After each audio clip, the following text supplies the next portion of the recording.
Good evening, ladies and gentlemen, boys and girls, and welcome to the latest episode of the Hard Compound Live.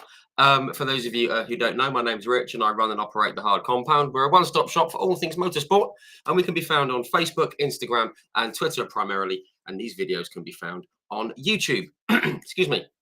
We're here to share a love of motorsport, that's all. And we do that in the form of generally 3 written articles every day. These go out at about 9 o'clock, 2 o'clock, and about 8 p.m. Here in the UK. And they take the form of race reviews, race previews, throwbacks, breaking news, birthdays, favourite liveries, and anything else we can shake a stick at. And we cover everything from F1 to touring cars to IndyCar to the World Endurance Championship, rallying bikes, supercars, and again, anything else that's going on in the motorsport world. So come along, join the fun, search for the Hard Compound on any of those platforms, and come and join us. We'd love to have you on board. In case you hadn't noticed, we also do live video interviews, just like this one. And just like this one, these are streamed live, of course, on our Facebook, our Twitter, and our YouTube channel. And they're automatically saved in the live section on YouTube and in the video section on Facebook. We're approaching 200 of these live interviews. I'm not going to name all the guests that we've had, mainly because I can't. But just to give you an idea of who we've had, we've spoken to racers from across the motorsport spectrum of all ages and all eras, from all series. We've had the honour of speaking with Mr. Mario Andretti and Jackie Ickx and Mr. Jackie Oliver and Chip Ganassi. We spoke with Howden Ganley recently of Williams. We've spoken with Dave Richards from ProDrive. We've spoken with guys like Alex Palou and Will Power from IndyCar. We've spoken with Mr. Stefan Johansson, David Brabham, Emanuele Pero, Mika Salo, Ukyo Ketsuyama, Takuma Sato. We've spoken with people like Lynn St. James. We had Chloe Grant on just recently. So all across the motorsport spectrum, we've had some great guests. So do watch those back when you can. But don't do it just yet, because we've got a great guest joining us in the next few moments. A rising star of motorsport in my book, for sure. She's seen success in karting. She's raced in the ADAC Formula 4 series, Formula 4, the Italian Formula 4, excuse me, Formula Regional, and she's currently in the F1 Academy with full backing as a Ferrari driver academy racer. So we've got a bit to get through. Very much looking forward to this. So without any further ado, please join me in extending a very warm welcome to Maya Weug. Hi, good evening, Rich. Good evening, everyone. Maya, how are you? All good, feeling good. You? Good. Yes, not too bad, not too bad. Trying not to ramble on too long in those intros because they're getting a bit longer. So sorry for keeping you waiting. But no, thanks very much for coming on and having a chat. It's sort of great to have you on. Yeah, thank you. Nice to have a chat with you too. Yeah, great stuff. Good. Right, just before we get into everything, I just want to say hello to a few people who are tuning in already. There's a few of us, a few people tuning in on Facebook and Twitter and YouTube. So the system is working. It's all good. Guys, if you have any comments or questions, do pop them in into the comment section on your chosen platform, and we'll see them live as they come up, and we'll work them in as best we can. Or if you want to just sit there and have a chat amongst yourselves, then you can. That's fine. So there we are. Right, housekeeping done. Firstly, how's everything going with you? Because you've got a bit of a break-ish at the moment, haven't you? Yeah, no, all good. Definitely have a bit of a break now ahead of Zandvoort, which is my next race. But it's good to get some more training in and prepare for the next round, and also get a bit more time off. But preparation is going on all the time, and we don't stop flying and preparing, so it's quite busy all the time. Yeah, which is it's good to be busy, but nice to have a bit of downtime when possible. And you were out racing at the weekend out in Hungary, so sort of nice to get an extra drive in as well. Yeah, it was good. It was good to drive. Always nice to drive, and good to jump back into the Freca car. So yeah, it's good to keep sharp during the break. Yeah, great stuff. Good. Right, well, obviously I know you're busy and you've got plenty to do. So we're going to get cracking. What I like to do on these things with whoever I speak to is go back right to the start. I mean, where did your interest in like motorsport come from? Because you're from sort of southeast Spain aren't you? That kind of Hmm. area. So yeah, how did it all begin for you? Yeah, it's actually quite easy. How it all started is my dad used to go to the karting track just for fun with his mates when we were living in Spain. And yeah, actually, he got into karting in Bournemouth because he was studying in the UK, and that's how he started karting. So it's quite nice. So that's probably how it all started. But yeah, I always was going with him when I was little, and yeah, enjoyed spending the time at the track. And obviously, I also wanted to drive. So when I was 7, me and my brother got a kart for Christmas, and yeah, I just remember the first laps, and since then I just fell in love with it, and here I am. Yeah, I mean, I guess obviously with it being in the family, it was almost inevitable that either you and or your brother would, would end up wanting to have a go yourself. Just thinking, you kind of mentioned Bournemouth. I actually went karting down in Bournemouth a few years ago, down by the airport. I'm just wondering if it's the same circuit. Maybe Could it be. it I yeah, don't know. I it haven't could been well be. there, so Yeah. I don't know. If it is, it's a very cool little circuit. It's very very good. Um, Mhm.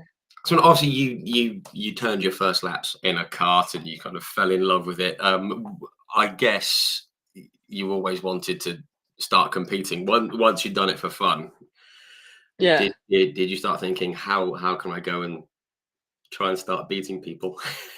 Um, well, I don't remember. I was so young that I actually don't Yeah, remember how it started, but I just yeah, first there was like a bit of a group of kids of my age that were starting karting at the same time and at the same track in Oliva in Spain, and we kind of did our own races. So we were 6, 7 kids, and it was really fun because we could train together and then do our own races together as a training, and that was super fun. So I think my competitive self was coming out there, and I really enjoyed the racing the most because yeah, I'm quite a competitive person.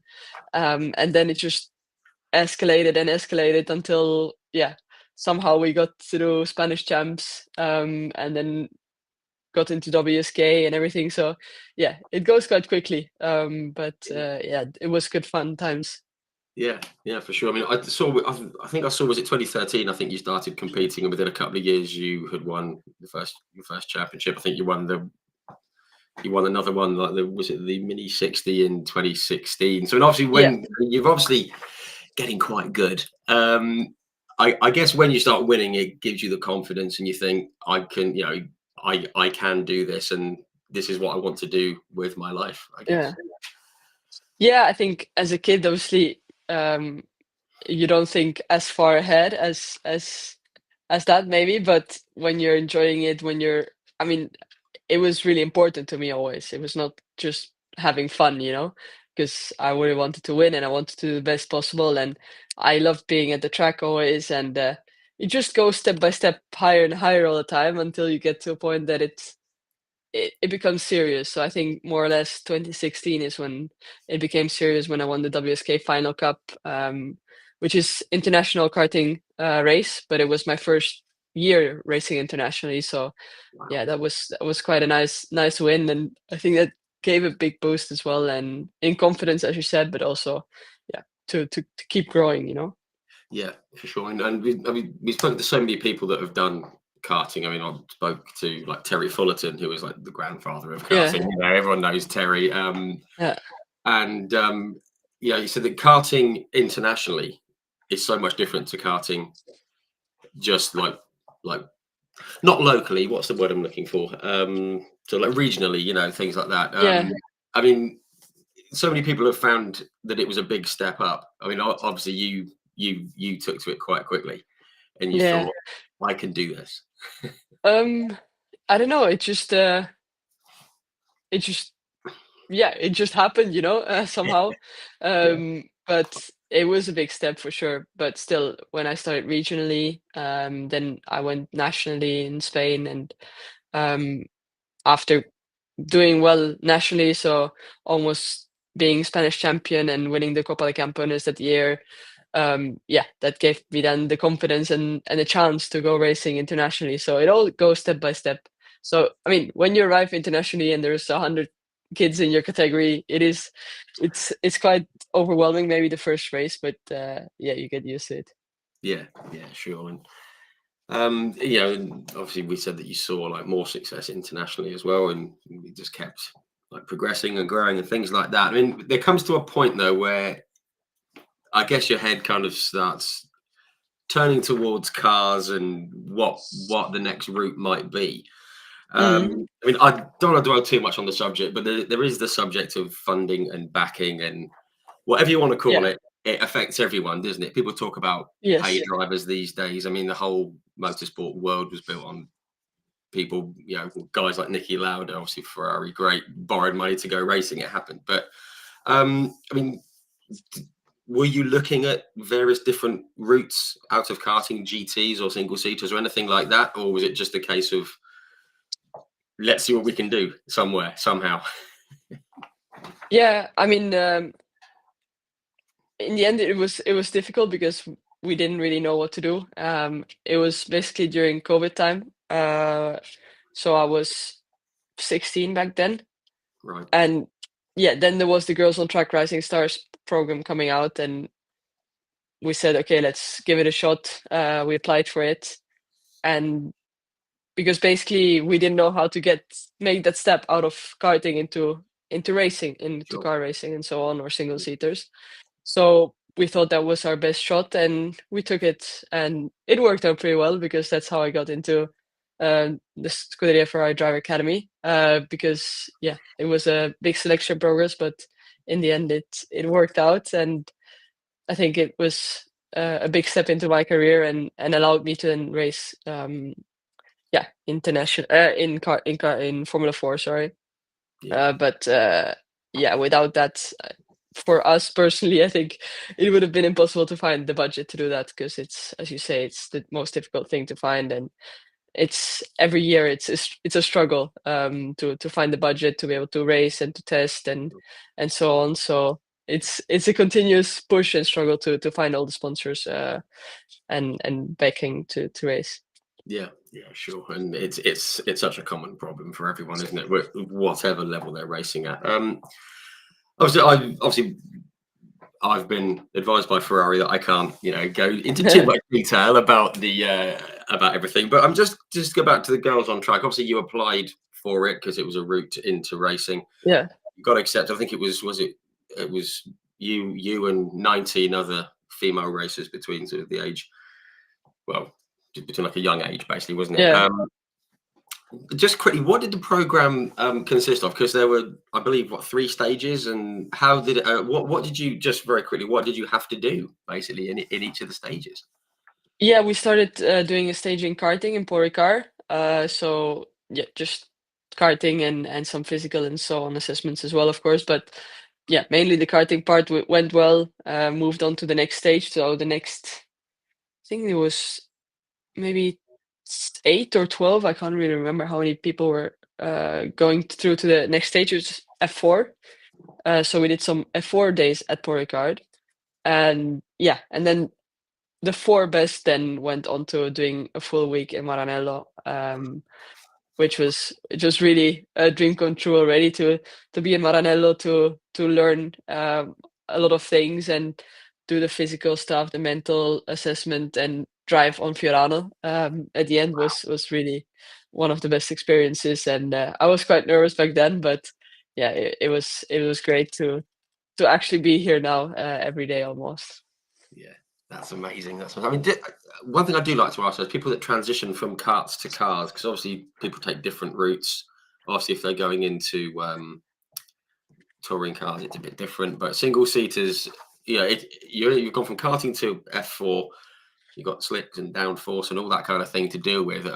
Everyone I've spoken to said they absolutely loved having the downforce because they, but it was a Yeah, bit of an adjustment. How did you find that kind it of was a change? big step.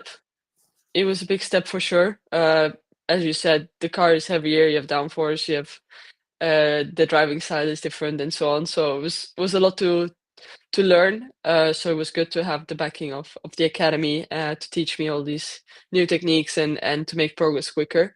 But yeah, it was a big step. So yeah, testing and testing is what helps the most. Yeah, yeah, absolutely. And we all know about Fiorano, and it's one of the places I'd love to go, Maranello, and all that. It's just so sort of steeped in history and everything that's there. Um, Yeah. and I, because obviously you knew what the prize was at the end of the Girls on Track. It was the Ferrari Driver Academy, fully backed, fully supported. It's a huge prize. It's a big thing. How long did you have to wait from the end of the Girls on Track program to finding out that you'd won? And how did you Oh, find out that you'd won? um, I think it was not too long. It was maybe a couple of weeks, Okay, but was that's quite stressful these still weeks. long enough. Yeah, but we found out on a video call. It was actually a live announcement, let's say, so people could join in on Facebook and everything. So I was quite nervous, but yeah, that moment it was amazing to hear my name. Yeah.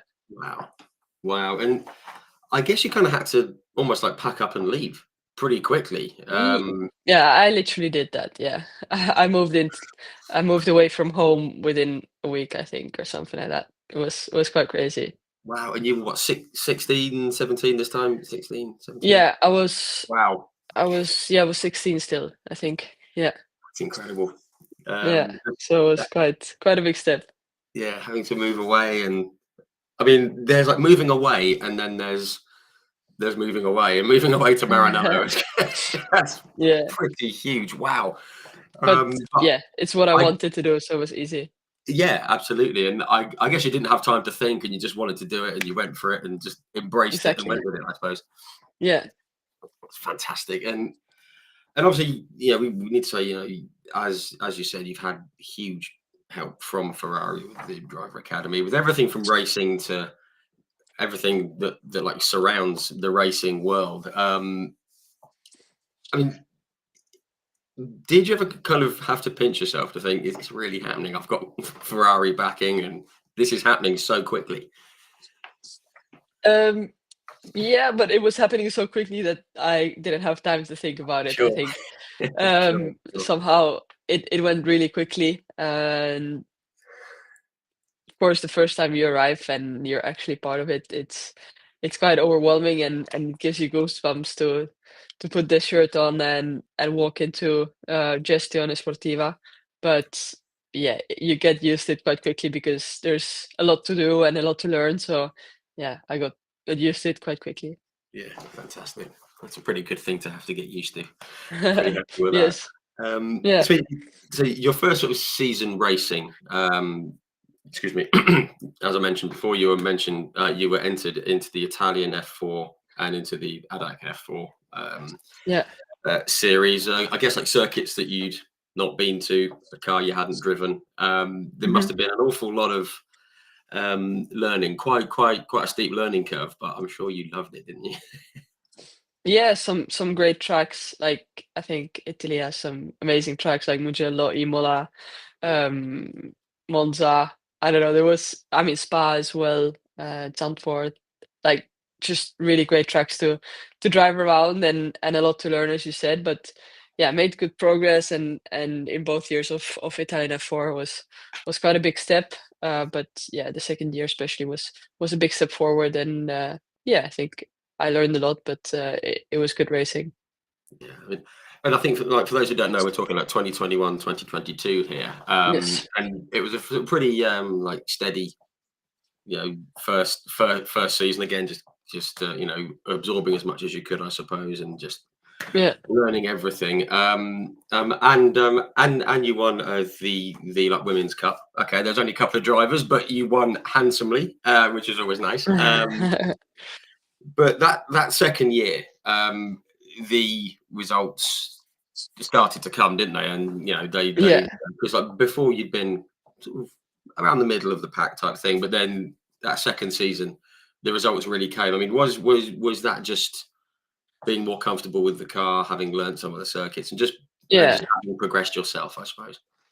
Yeah, definitely. I think it's a bit of everything. Bit of confidence with the car and knowing what to expect in each situation, and of course, the team better and so on. So it was just a combination of everything that helped me get the results straight away from the first race in that season, in the second season. So yeah, it's a it's a big step from karting to single seater. So a lot to learn in the first year, but the second year was a big step just in confidence, I would say, and knowing a bit everything how everything works already. Yeah, yeah, for sure. And also, I just want to touch on that first race of that second season. I think the previous season you got into the top 15 a few times, on the edge of the top 10, but Imola, the the first two rounds, 10th and 6th, Yeah. you must have been absolutely over the moon with that. You know, especially with Imola being so close to Maranello and like the home race Yeah, to get a top 6. That must have felt fantastic. yeah, it was a good weekend, but I remember that I wanted more after that because I knew we had more in the car and there was more to get. But of course, it was good to get some good solid points in the first race weekend, which then gives you momentum into the rest of the season. But I remember that I still wanted more, especially finishing 10th in the first race. I remember that there was still some things that I had to I had to put together, let's say. But yeah, then we managed to put them together for the second race and for sure in the rest of the season as well in Misano and so on. We had some strong results. Yeah, absolutely. I mean, I just want to just very quickly talk about some of the circuits that you drove and the ones that you did well on. Obviously, you know, 10th and 6th at Imola. Yeah, I mean, from the outside, quite a tight, sort of tightish, twisty circuit, a real old school yeah. circuit, which I love. Now, I've watched a lot of bike racing around like Misano, but that looks like a terrific circuit to drive as well. You took 7th and 8th there. Yeah. Um, yeah, like, I guess quite similar-ish, maybe, maybe to Imola Uh, in the way the circuit runs, I suppose, no, not really. or not. I No, don't know. I would say they're quite May- different. m- Maybe it's just me watching. But I really like both of them actually. Like Imola Yeah, is probably my favorite track right. in Italy for sure. Um, I don't know, the flow there is really nice and how the corners connect to each other. You have a bit of every corner in there, high speed, low speed. The chicanes that's yeah, they're quite challenging uphill and downhill and so on. So I really like that track. And Misano is a bit more straightforward, let's say, but really technical as well. Some blind corners and apexes. So I really enjoyed Misano always to drive around there. But yeah, my favorite tracks, yeah, Imola is really nice, and then outside of Italy, um, Jeddah is really cool. Singapore I really enjoyed. I don't know, there's many. Montreal was really nice as well, even though I didn't drive so much, but it was also really nice. Yeah, that's good. I'm kind of glad that you kind of glad that you mentioned the chicane at Imola, because everyone talks about over we know the Tamburello and all those other circuits, but I love that as you're coming up from the Acqua Yeah, Minerale up the hill, a quick right yeah, left at the top of the hill. That always looks like a lot of fun. It's one I'd love to. yeah. I like that corner, but it's not my favorite Right. corner of the track. I think Acqua Minerale is really cool. I think that's probably the nicest one. But they're Yeah, all really really good corners and really like the track. yeah, that's great. Great stuff. I mean, I did. I mean, I have to mention. I don't know if you can see on my shirt. I've got Yeah, Spa. I was there a few weeks ago. You took a top 10 there. Everyone I've spoken to who races at Spa, I have to ask them how they feel about it because I've only been and watched yeah. once, and it's an incredible place to go racing. What's it like the first time you go up through Radion and Eau Rouge and up the Kemmel Straight and everything? It must be fantastic. Yeah, the first time feels weird because you have so much compression going there and you don't know, you can't see the track. But after that, it feels easy for our cars because yeah, it's flat out and yeah, it's just a really cool feeling to just get that compression on the bottom and then go up and don't see anything. I think it's a really amazing track, so historical and home track for me. So it's yeah, it's also Yeah. I can say again one of my favorites, but I have many favorites. Yeah, which is good. We good. We like having many favourites. Just one more that I want to touch on that you did well. That was in Austria. I still call it the Österreich Ring because I'm old, even though it's sort of changed names. Again, another really, you know, just I mean, firstly, it's in a beautiful location, but there's a lot of challenging corners, the elevation changes, the hairpins, the far, you know. Um, was that another one that you enjoyed racing at? Obviously, you did well there. So I think it's a good track for the racing with all the long straights and so on. It gives good good racing opportunities and overtake opportunities. So I think for that it's really good. And the weather always makes it challenging, which is interesting for everyone watching and for us as well. yeah, yeah, no, great stuff. I mean, and obviously, yeah, you had those 2 years. Excuse me. In the Formula 4, and then you made the step up into the Formula Regional, or FRECA as we call it.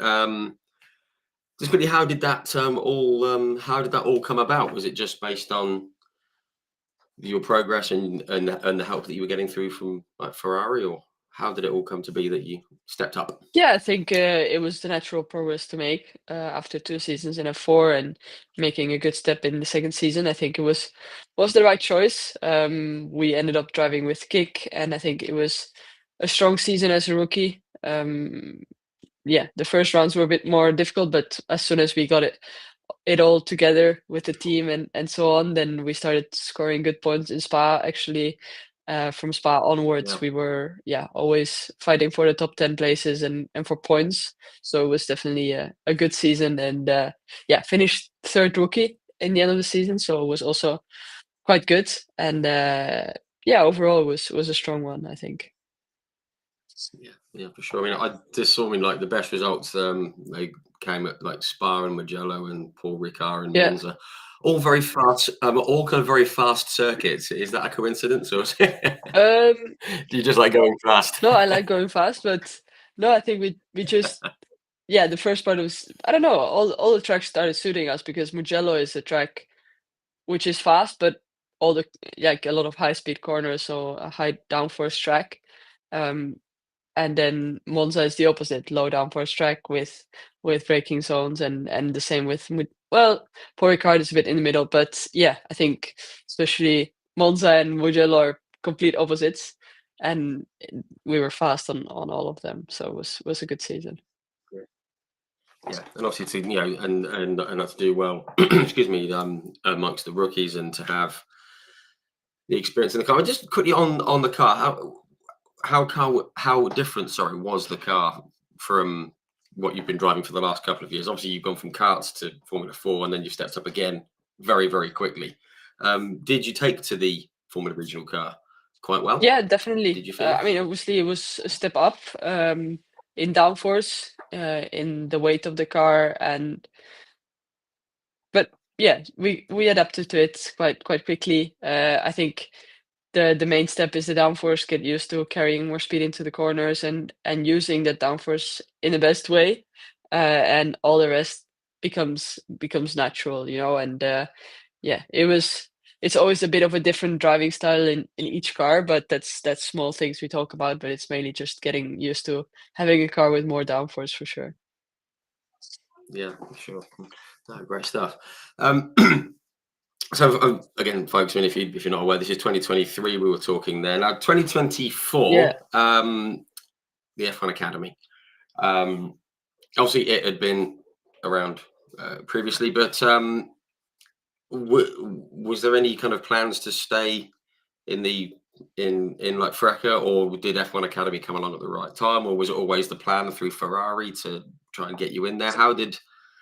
Yeah, I think it's How did it all come it to be? all came at the right time. Of course, there was a red car available, and I think it was good that I could take that. And the same with this year, no, driving with the red car is something special. And of course, we've been racing on alongside Formula One, which is a big step up because you learn a lot as well. Driving at F1 weekends is different than driving off them. You have less time to learn the tracks and big track evolution between FP and quali and so on. So there's a lot of new things with that. But yeah, I think I learned a lot last year and was a strong last part of the season. And yeah, this year we had a good first part of the season. So yeah, definitely was the right step. Yeah, for sure, for sure. And I just want to sort of touch on just being on an F1 weekend. Obviously, that's a huge thing for any driver in any series to to be on the F1 well, to be part of the F1 circus, I Yeah. guess. I mean, that must have been a real eye opener to just, well, just so much about the media and so many people, how many people were there and the whole atmosphere around an F1 weekend. I mean, did you ever have a moment where you thought, this is incredible, this is crazy? How have I got here? Um, but I mean, I don't know. I think the craziest part is seeing how many people are at the track and watching our races. I think that's quite cool to see, especially I remember Zandvoort last year Yeah, was insane how many people there are watching. But actually, in most of the tracks, it was packed and a lot of people watching our races and coming to watch us in the paddock as well. And of course, you have yeah, you're running alongside F1, so everyone is watching. And yeah, I think the tracks we're racing at are really cool as well. So there's a lot of nice things with it. yeah. I mean, this is probably what separates racers from people like me. I would have been incredibly nervous with all of the F1, the whole sort of, well, a huge chunk of the motorsport world watching. Yeah. I would have my nerves would have been absolutely shot. Just going out on track. Did you feel any kind of different, or was it once the helmet was on, Mm, you were good to go? I mean, I think the nerves usually are more because it's something different, but not really actually. Once we got into the racing, you forget about everything that is around you. You're just on track. So maybe it's before the race or maybe before the first weekend, but I don't remember being that nervous. No, good. See, that is what separates you Probably. guys from people like me. Yeah, Probably. that's exactly what You're it is. quite calm. Yeah. Yeah, yeah. I mean, I guess because it was a complete unknown to you, F1 Academy, I guess you didn't really have any expectations going into the season. Was it just like a completely clean slate that first round, when you went to Jeddah? Yeah, I mean Had you expected to be on a podium in I race mean, one? my goal was always to win, already Of course. last year. And I think yeah, I was not happy, let's say, with the results I had even in the first weekend. I wanted more. Right. Um, Of course. so yeah, my expectations were set quite high for the first season and also for this year. Yeah. Which is good. You have to set a high bar. I just want to talk about Jeddah because the fans of all series. I mean, I've watched F1 and GT series and F1 Academy there in Jeddah. Some people don't seem to like it. I think it's absolute madness, but in a good way. It's like a high speed street circuit. Is it a circuit that you enjoy? We'll come on to your 2025 results shortly, but is it a circuit that you enjoy? Yeah, I definitely do enjoy it. I think even in a F4 car, which doesn't have as much downforce as or F1 Academy car, but as much as downforce as F1 does driving around this track, it's still super cool. I love the first sector, where it's all fast and flowing. And yeah, it's a street track, but you're going so fast that it doesn't feel like a street track, but you're still running Sure. so close to the walls, so it makes it feel much better when you do a nice lap. So yeah, it's a really nice track. It flows very well, and I really enjoy actually every corner. Yeah. So it's really cool. Yeah. Fantastic, love that. I was just picking up on the results you had though through the year. Obviously, you're still getting a lot of help from Ferrari. You're seeing how they operate on a F1 weekend, but third in Jeddah, second in Jeddah, third at Zandvoort, second at Zandvoort, a pair of seconds in Singapore, another cool Yeah, street circuit, another podium in was it Bahrain? I think it yeah, was. Qatar, yeah, Um, I mean, you must have. Sorry, Qatar. yeah. Sorry. I mean, you must have been loving that first season the way it was going. And okay, you hadn't got the win, Not yet. which I know would have bothered you. I can tell, but you must have been feeling confident going into all the races just from the support you've been getting, the results you've been getting Yeah, I that mean, year. I think I think yes. I think maybe I'm a bit um how do you say? I set my expectations quite high, so I always wanted more. I always wanted that win, and I was happy with those podiums, especially in Zandvoort and so on too. And Singapore, I think was some good races. But I wanted that win very badly, so I was really glad Yeah, that I could get it last year in Abu Dhabi. Was a nice race from P6 to win. So yeah, yeah, um, yeah. yeah, I just always wanted that win. So you might have seen me not always being the happiest on the podium, but that's just because I really want to win and want to do better. So yeah, I can be maybe a bit Yeah. harsh on myself. Well, there's nothing wrong with that being your own sort of harsh critic, and you're a racer, you want to win, of Exactly. course. And so when I mean, I'm actually the same when I play like mini golf with my friends. I hate losing. I absolutely Yeah. hate it. And coming second is no horrible. But to get that first win right at the end of the season as well, great way to end the season. As you said, you went from sixth to first. Yeah. It feels like a silly question. What did it feel like stepping out, knowing you're going onto the top step in the middle, a little bit higher than everyone else? Yeah. That must have felt It fantastic. felt really good. It felt really good to stand on the car and win a race and then stand on the podium in front of everyone.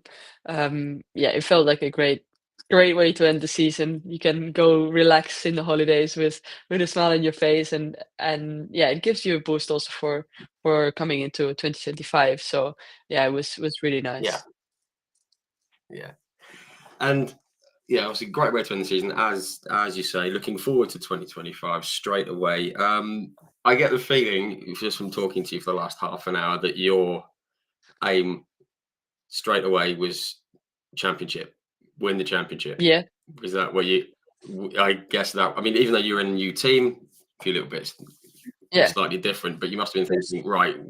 Because you came third last year, you must have thought, right, come on, we can really have a go Yeah, at this. exactly. New team, but we did some testing in the start of the season and it felt really good straight away from the Jerez test. So yeah, the goal was straight away to try and win this championship, and we went off quite well in Jeddah, in Mm, Shanghai, and well, Miami was a bit tricky, but we still finished fourth, so it was quite okay. yeah. Uh, Montreal was another story, but until there, it was good, and I think we can still do it. I have a strong team around me, and I think we're fast, so we can still do it. Yeah, definitely. You're very championship fight this year. Was it there's still what Yeah, 3 rounds to go, which is going to be good. Looking forward to the end of the season at Las Vegas. That's going to be that's gonna be fun.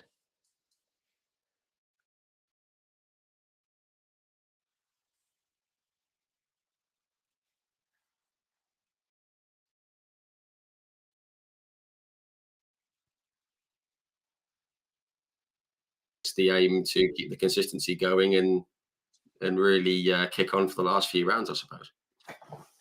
Yeah, I lost you for a bit, so I just heard last few rounds, but I Sorry, guess what happened yes. there?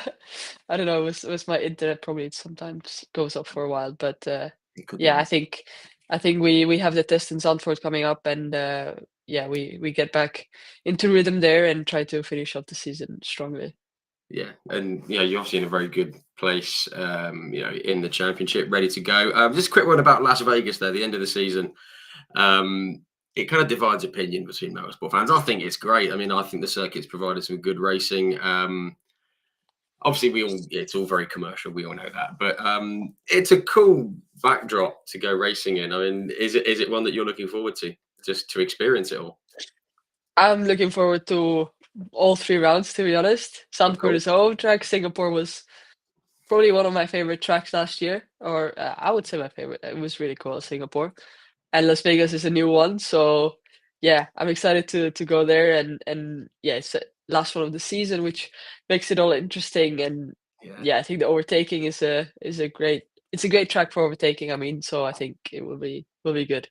Yeah, definitely one to watch. I've actually been to Las Vegas, and annoyingly, the hotel I was in was right on the last corner, so it would have been perfect, but they didn't do it in time. Yeah, But never mind. But no, obviously, wish you all the best in the last 3 rounds of the season. thanks. It's a very close championship, isn't it? And It is. It is. everything to play for. Just a couple of strong races, and it's all Yeah. it's all mixed up again. So we'll be keeping fingers Exactly. crossed for sure. Keeping fingers crossed. Thanks. Great stuff. Just a couple of bits before we wind down. Just some general. I mean, there's been a couple of questions have come in. People, hang on. People are talking about. What happened? It all went quiet. Yes, I think I had a problem at my end. Sorry, guys. Yeah, Singapore's an amazing place. Would take that any day over Vegas. Interesting. Yeah, I guess you can judge I that haven't afterwards. been there. Yeah, Exactly. Can judge it next year. yeah, we'll judge it in a few weeks. But that's from James McKendry. Thank you, James. Simon Steele. This is actually brings us on to what we're going to talk about now. Good evening, Simon. It says, what does Maya feel about competing in an all-female motorsport series? Obviously, that goes back to like W Series and what happened with that, and then F1 Academies a bit more involved with F1. It's a good stepping stone, isn't it, for female Yeah. racers? Yeah, it's definitely a good stepping stone. I think, yeah, I mean, as I said, we're racing alongside F1 with the backing of the F1 teams, and I think the visibility is great around the world, and it gives us a big boost. In the end, it's what we need to then make a step up. So yeah, I think it's been great so far. This last year and this year. Yeah, fantastic. Yeah, I mean, I don't really like this sort of topic, but I always speak to it because motorsport has been so male dominated for so long, and some people can't get that out of their head. That it's the people like you and all the amazing females that are in motorsport in various different capacities. I mean, did you? I don't like to ask, but have you ever had any? I don't want to say abuse or anything like that, but any negativity just because you happen to be born a female, because it's ridiculous if anyone thinks that. But I can imagine there's some people still might, for some reason, have a problem with it. Um, Honestly, I haven't really got Right? anything. I think like I started so young that for me it almost was normal, you know, Yeah. as a 7-year-old kid. It was for me, it was just having fun at the track, and for me, it was normal to be around the boys. And when I started, there were basically no girls almost. There was one or two around, but not many. Now, when I go back, I see many more girls, which is nice to see in the karting Right. paddock. But for me, never really got any of that. Good. Just obviously, guys don't like to get beaten by girls, but no one gets likes to get beaten by anyone. So I think they maybe take it a bit uh, less nice in the beginning, but once you show that you have the pace and that you're fast, and yeah, you show that you have to get respected, then it's on track. I mean, Yeah. then it's all fine, because when have our helmets on, we're just driving. Yeah. Fantastic. Absolutely love that. Which is great. And as you touched on, there's a lot more girls at kart tracks now, or at other or whatever kind of racing that they're doing. I mean, I've noticed it just from going to watch motor racing. There's a lot more females watching it, Yeah, and it provides opportunities within motorsport as well, doesn't it? Not just for drivers, but for yeah, yeah, aerodynamicists and exactly. mechanics and analysts and everything else. Yeah, my engineer last year was a female. I've seen mechanics. My first actual mechanic in karting was a girl as well, so that Wow. was really fun. And yeah, we had like all the way through my karting years. Actually, there's been a lot of girls that have been really strong and powerful. So it's good to see more and more coming in, which is really makes me happy to see. Yeah, absolutely, and same here. Because there's some people get hung up on, oh, there's still not an F1 driver who's female, and that's not the end goal. It's not what it's all about. And I pull my hair out telling people that there's a bigger picture to that. But Yeah, no, that's great, and it's good that, excuse me, and it's great you've not had any negativity, which is great. I did yeah. see. Hang on, just one second. I've got a couple of little fun questions that we just going to wind down here. Someone just says, "Have you raced in the UK?" They said, "Oh, we've got some iconic circuits like Croft and Liddon Hill." Which have you raced much over here? Been over here at all? I've done karting, yes, but not in single seaters. So I've Okay. done PFI mainly. Yeah. Because yeah, I was doing the European and World Championships there a couple of years in a row. So I did that, and also the kart masters in PFI. So only karting. I would love to go to Silverstone and so on. There's some amazing track, Brands Hatch. I would love to drive around. So Yeah. yeah, not yet, but I guess it will come. Yeah, sometime soon. I'm so glad you mentioned Brands Hatch because whoever I talk to, we always manage to end up mentioning Brands Hatch. It's the first one I ever went to in Yeah, it 1980. looks really cool. In 1980 something. Um, everyone I've spoken to loves it. Every single driver that I've ever spoken to loves Brands Hatch, and it's great that you haven't even been and you want to go because it looks cool. So that's great. Yeah, I would love Hopefully, to. Yeah. hopefully sometime soon, which is great stuff. Just one more question before I just get some little fun ones that just at the end here, just to wind down a bit. Yes. Excuse me. This is a good question that someone actually came up with. It says, "What does being an academy driver with a team as legendary as Ferrari mean to you?" I mean, it means a lot. I mean, as I said, I learned a lot already since I joined. All the support, especially they have so much knowledge. You walk in, there's everyone working there is full of knowledge. They have a lot of experience in the field and in single seaters and so on. So there's a lot to learn, and I think that's been great. But of course, you're part of history. It's a brand with so much history, and it's great wearing the red shirt and having the red card this year. So it's definitely an honor.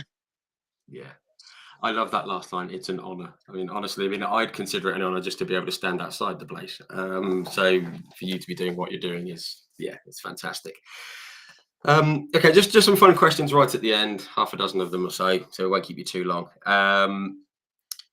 I get the feeling you don't have much time outside motorsport. You seem very busy with Yeah. motorsport, with it being your life, basically. But what do you do when you're not doing motorsport stuff? How do you relax, if you get to relax? Um, Good question. No, I love to do sports in general, but yeah, I don't know, paddle is something that I enjoy or playing basketball with my brothers or Cool. just going to the beach with friends and stuff like that. So yeah, not I like to be active always. So I'm an active person. Otherwise I get bored very quickly.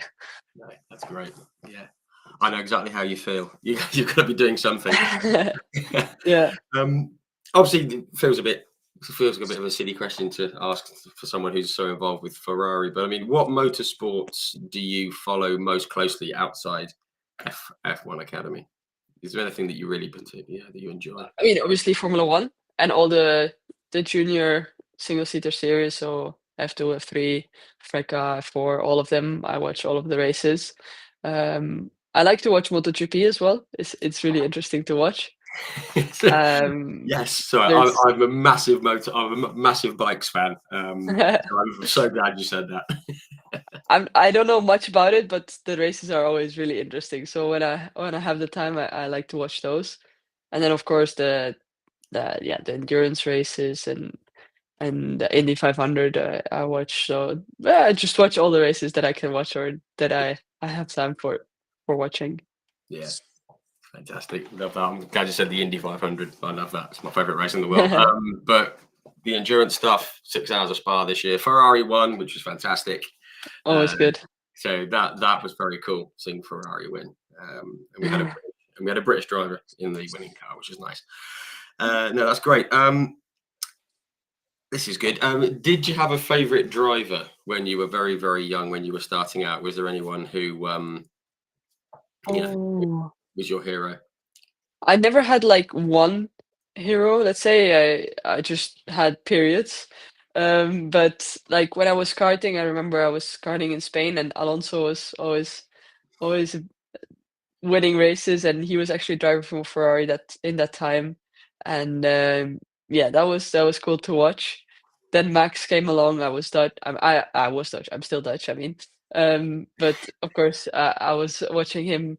Then I met Charles when I was probably 14, 13, 14 at the karting track, and then, Wow. of course, that was the next one I was watching. So, no, I mean, it just comes and goes, but there's so many great drivers, and I've never really had an idol or something like this. It's just, cool to watch the races and to learn from them, especially being here in FTA.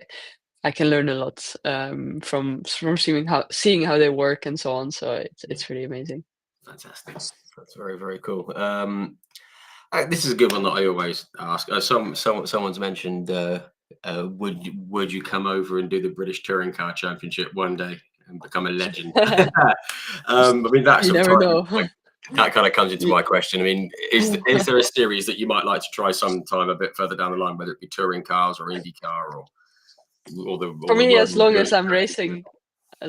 racing, I'll be happy. So we'll see Fantastic. what life brings. Yeah, the It's perfect it's a long balance. way to go. Yeah, absolutely. You got a lot of time on your side, which is great. Just to touch Yeah, on, I was going to say something. Obviously, we just had like Le Mans and the 24 hours of Nürburgring, 24 hours of Spa, things like that. Is the endurance something that would interest you? Something I different? think would be cool to do it one day to do such iconic races. Is definitely something really cool, and you never know when, but I think one day I would like to try it out for sure. Yeah, that'd be great. Great stuff. I think James McKendrick and Dylan Stratton have asked the same question. What's the best racing car you have ever driven? 'Cause obviously, you've driven a few the last few years. I haven't driven so many, to be honest, but I tried the FIA F3 car, 2020, was it 2022? Yeah, in 2022 I did a test day, and that was probably for sure the best one. The Yeah, F3 car was really cool. A lot of downforce, a lot of power, DRS, so the tires are have so much grip. So it was an amazing day. Definitely that one. fantastic. We love that. Is there one that you'd like to drive? I mean, this feels a bit silly given that you're with Ferrari and you've got F1 cars, there's hypercars, there's all kinds of stuff with Ferrari. Is Yeah, there one that you'd love exactly. to have? I mean, of course, F1 is my dream, Yeah, but we go step by step. But that would be, of course, really cool to drive one day. yeah. And I guess that's I mean, if it was possible, that would be the end goal if it could be, wouldn't it? I suppose F1 would be the dream, I suppose.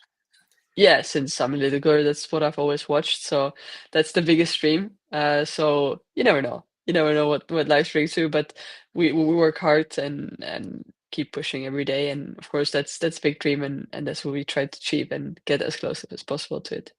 Yeah, absolutely. And someone's just said, what about a Ferrari F40? Oh, see, now that's my dream. An F40. I think that those historical cars look amazing. I've seen them in the museum and so on, and they look really, really cool.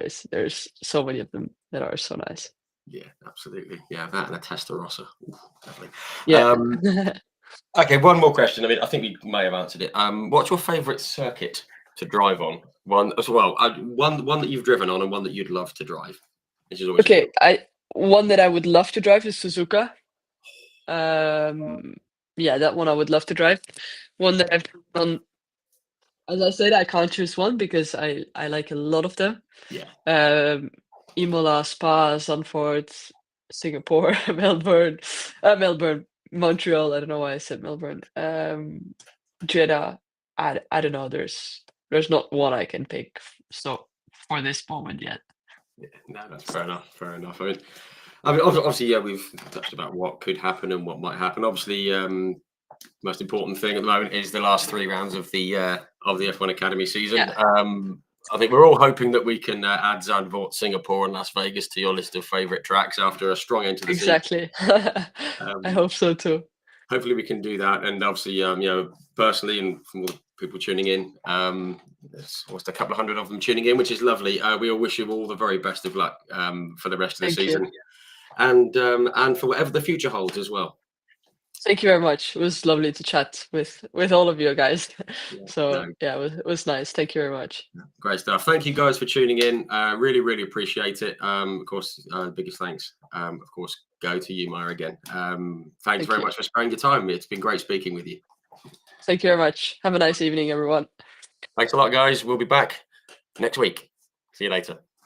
Bye.